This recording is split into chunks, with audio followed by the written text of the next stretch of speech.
আমার এক কাহিনী মনে উঠছে, আমি এক পাইলটকে চিনি। আমি কথায় কথায় ওকে জিজ্ঞেস করছিলাম যে তুমি পাইলট, এত বড় শিক্ষিত, তুমি ডাবল টেকার চালাও, বড় বড় ফ্লাইট চালাও, দূর দূর যাও, তুমি এরকম হইলে কি করে?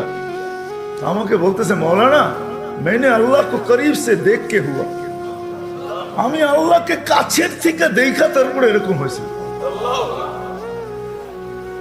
আমি বললাম যে তুমি আল্লাহকে কাছের থেকে দেখলা মানে?